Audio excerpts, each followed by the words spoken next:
দেখতে এলাম ফসল তো ভালোই হয়েছে। তাহলে আমার ভাগে তো খুঁজে দেয় নাকি?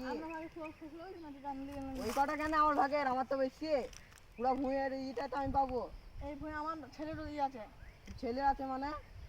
আমার মুখের ওপর কথা বলছিস? নাসিম, ওকে দুঘা দে তো। আমার আবার সামনাসামনি মাছ দেখলি কেমন একটা দয়া হয়। দুবার দিয়ে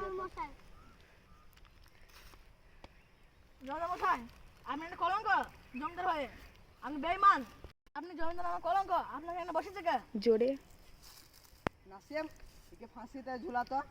এ আজকে কথা বলছি আজকে, তারপরে তো গ্রামের সবাই বলবে আমার নামে। আপনি একটা বেঈমান মানুষ। আমার নামে কথা? নাসিম ধর।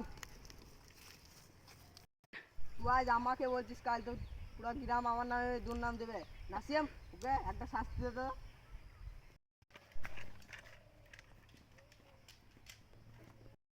তোমাকে যে মেরেছে আমি তার প্রতিশোধ নেবই।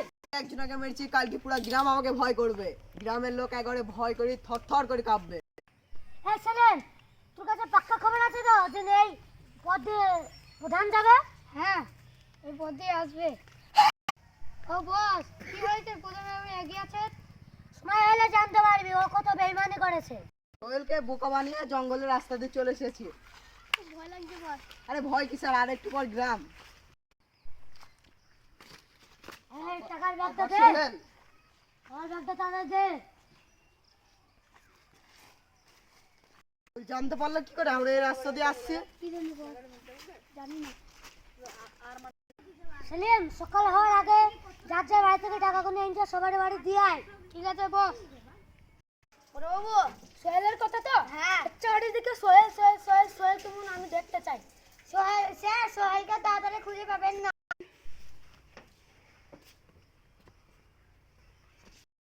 প্রধান মশাই, আপনি এখানে কি মনে করে? খুব জ্বালায় পড়ে এসেছি। কেন? কালকে রাতে সোহেল ডাকাত আমার কাছ থেকে 2 লাখ টাকা ছিনতাই করে নিয়ে পালিয়ে গেছে।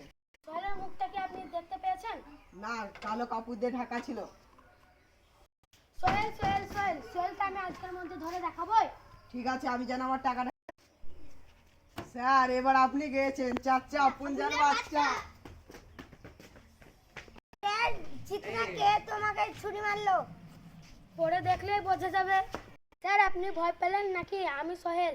কাল 12টার সময় আমি তোমার সঙ্গে দেখা করব। এতে তোমার সোহেল ডাকাত। কাল 12টার সময় দেখা যাবে যে সোহেল কে। তো বেঁচেই গেল, সোহেলের কোনো পাত্তা নেই।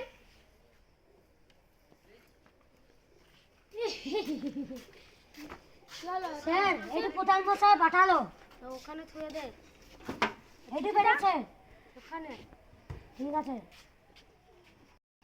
এত পুলিশ, এত বন্দুকের মাধ্যমেও আমাকে আটকাতে পারলেন না। এতে আপনার সোহেল ডাকাত। সোহেল, তোকে আমি ছাড়বো না। এ কার গুলোকে পায়ের আওয়াজ আসছে? যা তো দেখে আয়। তুমি জমিদার ছেলে না? হ্যাঁ, এই জমিদার ছেলে। এখানে শেষ করে দাও। না না, একে দেখে মনে হচ্ছে খুবই ভালো। আমার আব্বা গরিবের কাছ থেকে জুলুম করলে এটা আপনাকে দিতে। ঠিক আছে, দেন। গল্প করছে, আমাকে পাহাড়ে দিয়েছে মুসা শালা। সকালে আমার আব্বা গরিবের কাছ থেকে টাকা নিয়ে এনে সিন্ধুকে রাখবে। ঠিক আছে, তাহলে আমি ওকে কি করতে হবে? কালকে সকালে আমি ছাদের ওপর থেকে ইশারা করব, তাই তাই করবে।